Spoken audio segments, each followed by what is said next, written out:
31 दिसंबर को लेकर अरावली मुंडासा के आनंदपुर कंपा के पास मुंडासा पुलिस द्वारा संघनन वाहन चेकिंग अभियान चलाया गया। मुंडासा पुलिस थाने के पीआई डीके वाला की सूचना पाकर police staff APO Mahendra Singh, L home guard RA Makwana, HK खात आरडी जवान एसएल बामनिया के निर्देश अनुसार मुंडासा मालपुर राजमार्ग आनंदपुर कंपा के पास वाहन चेकिंग अभियान चलाया गया, जिसमें लोगों को यातायात नियमों के बारे में जानकारी दी गई और सभी आवश्यक दस्तावेज भी चेक किए गए। अरावली से राजेंद्र मकवाणा की रिपोर्ट। चालू है जो અત્યારે અમે વાહન ચેકિંગ કરીએ છીએ। वाहन चालकों को क्या सावधानी देते हो? सावचेती क्या देते हो वाहन चालकों को?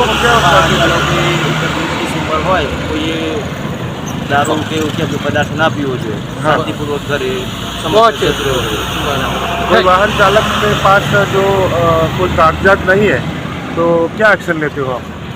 તો એવું કોઈ વાહન હોય તો જો જેના જોડે પૂરતા ડોક્યુમેન્ટ ના હોય તો એ ગાડી રિટર્ન કરીએ। डिटेन करो। Okay, thank you.